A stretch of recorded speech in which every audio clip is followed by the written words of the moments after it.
Bitwise CIO Matt Hougan just doubled down on his 200K Bitcoin price prediction.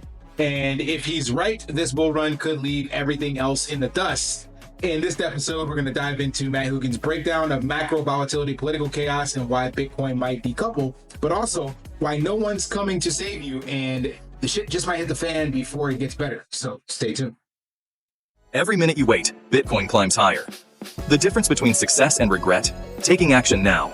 At Drip2BTC, you get more than just Bitcoin. You get growth, security, and peace of mind. Buy Bitcoin, deposit it, and watch your future transform. No risk, no reward. Start earning at drip2btc.com. Hey guys, welcome back. Drip Coach here with Drip and Farm for Poverty, where we don't trust, we verify, and operate with integrity and transparency. So let's dive into this clip where basically the TLDR is you really just have to have a different outlook. So if you're looking at this as a get rich quick scheme, a pump and dump, a trade and flip, whatever you want to call it, then you're more than likely going to get wrecked. And I've actually seen that in my comments. Some people, one guy had the nerve to say something like, he's been hearing the bull run's coming since fall of 2023. I'm like, where the hell were you in fall of 2023? We were down to 16K. Like that was the absolute best time to buy. So if you're still living under a rock and unfamiliar with how these cycles work, then you're just going to get wrecked, because the reality is we are up from the previous cycle.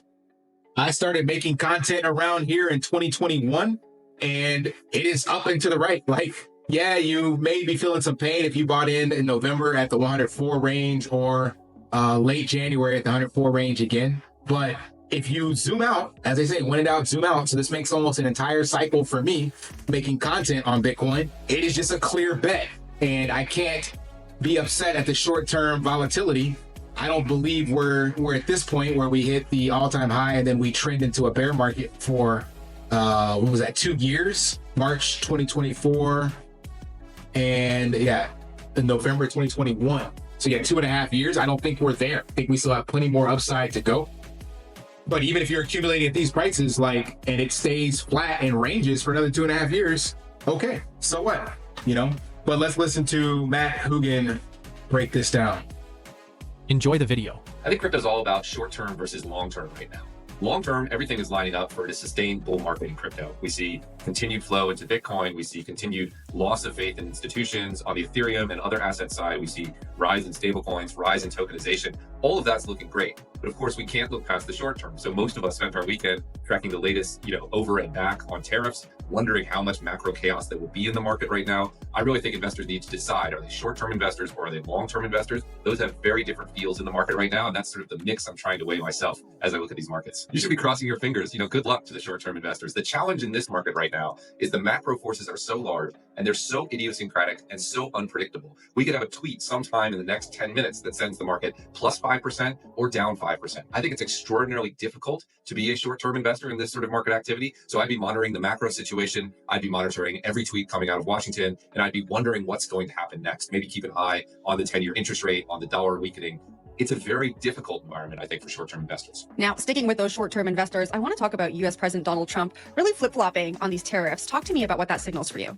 Yeah, I think in the short term, it's signaling just that this is a very volatile market. I think as you extend out a little bit, it can't be positive for the global economy in the medium term. That's what you're hearing from everyone out there. And you're in this difficult situation where we're clearly breaking something in the existing economy. We're clearly slowing down global trade, clearly weakening the dollar, we're clearly introducing uncertainty. That is a negative setback. And there's this waiting game to see when the Fed or the Treasury will step in to inject liquidity into the market, will give us a new sort of recovery program. The challenge about us, where we're sitting from a short-term perspective, is all the signaling coming out of the Fed and out of the Treasury is we're not going to do anything. The market is functioning. It may be challenged, but it's functioning. So whether it's former Fed governors writing pieces for Bloomberg, even Janet Yellen adding her thoughts on the market earlier today, they're all saying this is not the responsibility of the Fed and the Treasury. So I think investors are sort of playing this waiting game. When will people come to the rescue? And the people who usually come to the rescue say, not yet. And that, I think, gives us a negative bias in the short term. So if I were guessing, I think there's more risk than opportunity until we see the Fed or the Treasury ride to the rescue. And there's just no sign that they're planning to do that right now. What's the link?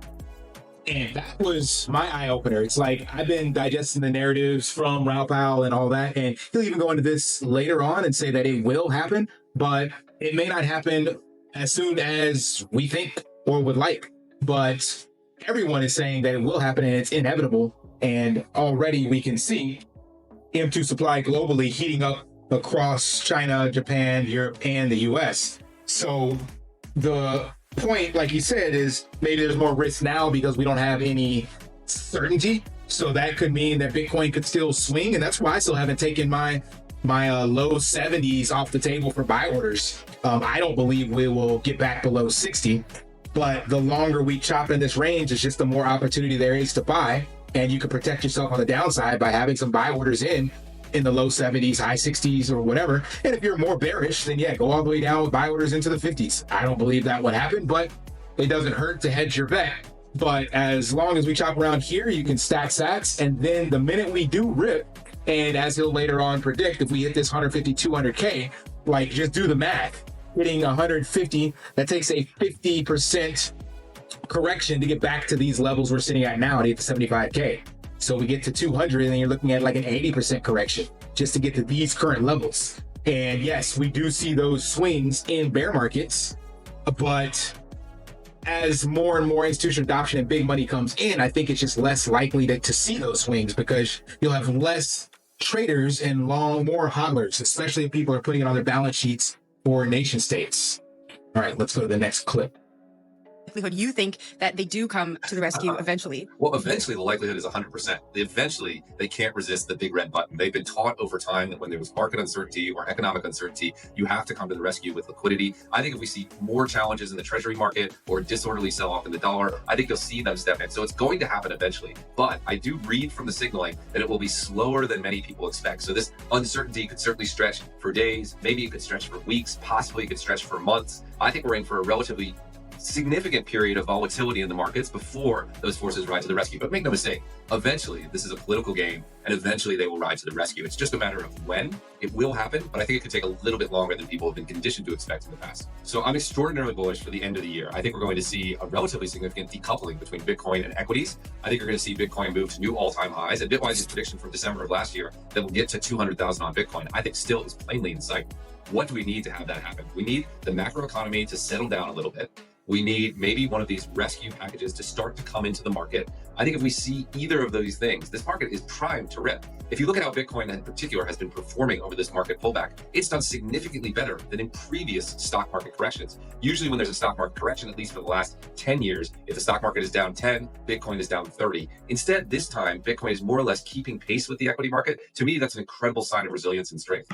2 years ago, if I told you that the global economy was falling apart and Bitcoin would be at $84,000, you would have laughed at me. And yet that's what we're seeing. So as soon as we see some So that's again another reminder that like just having a 2-year time frame to zoom out and look at things and reflect can be the difference between how you're viewing your portfolios and what's actually going on in real time.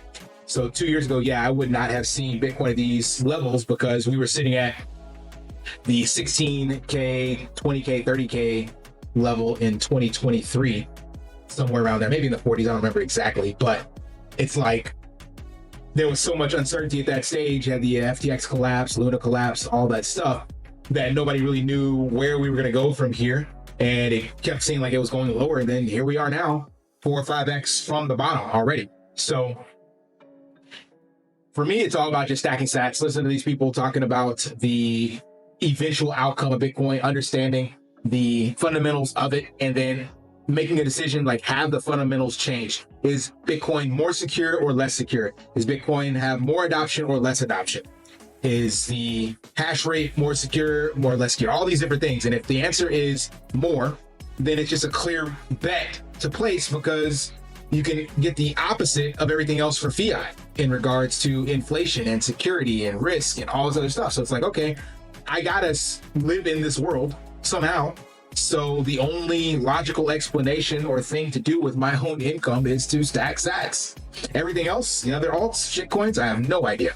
You can gamble with those, but that's why I primarily focused on Bitcoin and just digesting as much information as possible. Do your 1,000 hours of research and then make your own decision about where you want to preserve your wealth. You have to put it somewhere. And at the end of the day, you have to take a risk with something. Depending on what country you live in, the risk can be greater than others for your fiat currency being around in another 10 years or the value still being there. So at the end of the day, it's still a risk. All right, let me know what you guys think about Matt Hougan, where we're going from here. Are you still bullish? You still think we're going to end the second quarter at all-time highs? Are we going lower? Do we touch that 60, 50, 40K level? Curious to know your thoughts. Smash an HBO special. Help a brother out. Like, subscribe, comment down below. And until next time, live daily and achieve your impossible. And remember, no one's coming to save you. See you.